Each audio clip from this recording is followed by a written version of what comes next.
And now something very local. Deacon Thady O'Connor spent 3 months in hospital with COVID. Over 2 months on a ventilator. He's written a book called Your Breath is Your Hope, and it includes a CD. Thady, the journey of recovery has been a long one. You see, I was never sick in my life. And so it was a real steep learning curve for me. So I had to figure out what is helping me on a daily basis. Even conversations, I would close down conversations because I'd know that they weren't benefiting me, and I'd close it down. Other conversations were lifting me up, mostly around prayer, around somebody ringing me and sharing a little bit of scripture with me, or maybe sharing a good hymn with me, you know. I'd stay with that. What were the kind of conversations that you'd close down? Anything negative, anything problematic, any kind of an argument, anything like that, just close it down. Goodbye, good luck, I'm not interested. How are you now around all of that? I'm okay around it, I can deal with it, but I'm very conscious around it that it doesn't do us any good. So I stay away from it all the time. Absolutely. So you think that arguing or debating a point isn't too helpful? I don't think it's helpful if we really get caught up in it, because our nervous system can get disturbed as well, and our whole intellect and our whole emotional thing, and that's connected very much to our spirituality, our spiritual dimension. So, you know, keep things calm, keep things normal. You know, Rome wasn't built in a day. The world is not going to fall apart if you don't win your, I won't say argument, but your point. Doctors and people have said to you it takes kind of 2 years before you'll be back to normal. How are you feeling now? I'm feeling very good now. I'm a good, 95, 90, 98%. That's excellent. Thanks be to God. It is, yeah. I mean, I walk 5K 3 times a week. That's fantastic, Thady. Very, very good. It is. But again, you've got to stay going. That's what I discovered. The more you can do with your body, the more you can breathe, the deeper you can breathe, the more oxygen you can bring into yourself. So that means going out in the fresh air, walking, taking good walks through the wood, by a lake, to feed you and allow God's creation to nourish you.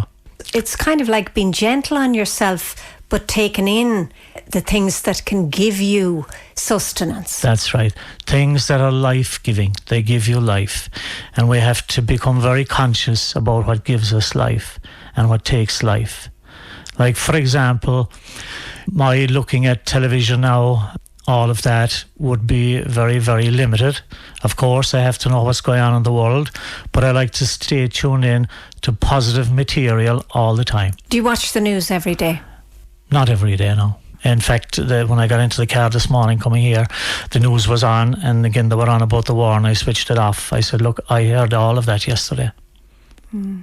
Or enough of it to know what's going on. So then I said to myself, am I selfish? Am I cutting myself off from this? And I said, no, because the best thing I can do for them is to pray for them. I can't do anything else. And the best thing I can do for myself is, and everybody in Ireland and everybody who is peaceful today, is to thank God for the peace that they have and that I have, and pray for the rest of the world. That's all we can do, really. Yeah, wise words, really. Yeah. I'll talk to you more, Thady, next week about your book. Thanks for joining us this morning. After the break, we chat to Deacon Thady O'Connor about his book. Welcome back to Horizons. Thady O'Connor, thank you very much for joining me this morning on Horizons. Oh, thank you, Mary. It's wonderful to be here. Thady, you have survived COVID. I have, that's right. And the ventilator. And the ventilator. Yes, 8 weeks, Mary, on life support, I don't remember a bit of it, of course, because you're totally unconscious. But I do remember coming off of it, and I wasn't able to move a finger or a leg, or eat properly, or walk, or do anything like that.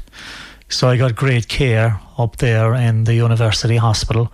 They looked after me like a baby. That week that I was in the ICU that I remember, but I had been there for 8 weeks previously, of course. But I was in hospital 3.5 months altogether. Oh my goodness, that is such a long time. Yeah, it is. It is. Looking back on it, it's a long time. But you know what? When you take it day by day, week by week, it just goes. And you're so grateful for every day that you exist in a hospital when you're so weak. It's kind of reassuring when you say that you weren't aware of a lot of the weeks when you were on the ventilator. I heard you talking about it, and I've read your book now, and it was kind of like, it was like 3 days to you, the number of weeks you were. That's reassuring for any of us who have anything like this ahead of us. That's true, yes, you're quite right. I was taken to hospital in the ambulance, and it seemed as though I was there for 3 days, and I thought I was doing okay. But the next thing is I wake up 2 months later, and this is what I'm told. You know, that must be an extraordinarily scary feeling too. Do you know what? It was scary at the time. It was, and your body actually is totally traumatized, and you don't realize that your body is actually traumatized, but 'tis impinging on your mind, and you react and you do things differently, and your nervous system is totally shattered as well. Mind and body, they're so connected that it must be hard to deal with your emotions under those situations. Yes, absolutely. I was very, very aware of spiritual, physical and emotional recovery. And emotional, like you say, that was probably the hardest. It can still be that way. Very difficult. Yeah. Tell people what the name of your book is. The name of my book is Your Breath is Your Hope. Yeah. Tell us about the birth of the book. The birth of the book, I suppose, really. I began talking to friends then and sharing with them, and they'd ring me and I'd tell them what I had experienced, and they'd say, Thady, you have to write that down, you know. You have to write a book on that. And like that was the last thought in my mind. But I did start writing, and what I found was that when I started writing, it distracted me from myself. And did you actually begin that in hospital? I started writing notes in hospital, but there were notes of affirmation, you know, something like, I'm going to be okay tomorrow. So through the whole experience, you've heavily relied on your faith and your spiritual beliefs. Absolutely. I suppose, you know, that's what really held me in there, in a sense. And, you know, the scriptures, they become very real to you when you're totally dependent on them. I learned lessons at the door of death that it wouldn't have been possible for me anyway to learn any other way. When I was reading your book, I could see that a number of years ago, when you retired from your previous employment in the area of technology, you then have taken the route, the spiritual route and academic route around becoming a deacon and all your studies. So you have travelled this route for 15, 16 years or more now, isn't it, anyway? That's quite true, you know, Mary. And what I say there is that it's amazing that everything I did over that period, 15 or 20 years, as you say, I needed every ounce of it to come through this. So it did benefit me. Everything that I did, it's amazing how your mind can be drawn back and you have different options. I had access to a spiritual toolbox that I had prepared. I mean, I didn't know what it was going to be for, but little did I think that I'd be using these tools myself and that I would have to use them. But I was very glad to have them. And when I was discharged, I came home and I saw some of the stuff that I would have covered. It was exactly the same as I was contemplating when I was in the hospital. And the book really is like that whole journey. You're covering your studies, you're covering sermons you've given, you're covering the AA. Like, you've actually brought everything together. That's right, holistic, I suppose, you know, you'd call it. I mean, you know, I did do a master's in All Hallows in holistic development for pastoral ministry. You know, did I realise at all that time how I could use it later on and the real benefits of it, you know. But I suppose, you know, we're being prepared, I think. I think there's a journey and somebody knows the journey we're on. And I think when we surrender ourselves to goodness and beauty and the divine, we're being carried. Do you think we're also expected to do a lot ourselves besides just the surrendering? Yeah, I do. I think we're called to do whatever we're capable of doing. And we're all given those gifts. And I think the worst thing that can happen to us is to bury those gifts. I think our giftedness, it guides us. And when we go with the promptings of the Holy Spirit, we end up in a good place. The Lord will never take us anywhere where he doesn't support us. But you're right, we have to play our part with the Lord. At the back of your book, there's a CD.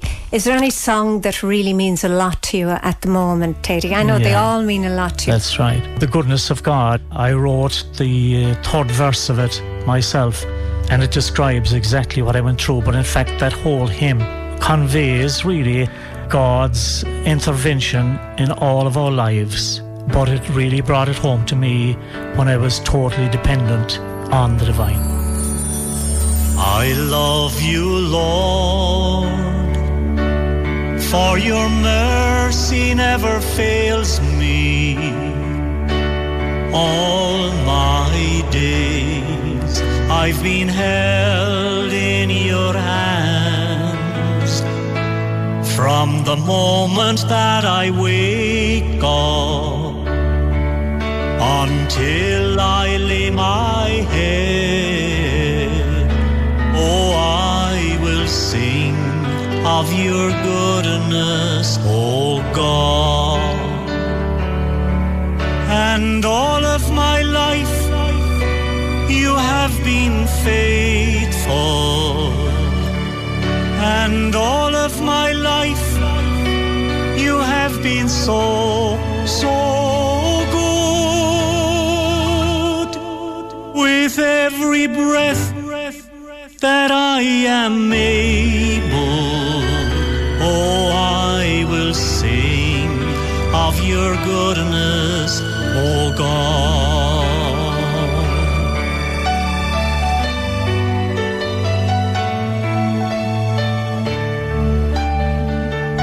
I love your voice. You have led me through the fire. Through darkest nights, you were there like no other. I've known you as a father. I've known you as a friend. And I've been healed in your goodness, oh God. And all of my life you have been faithful. And all of my life you have been so, so good. With every breath that I am able, oh, I will sing of your goodness, oh God.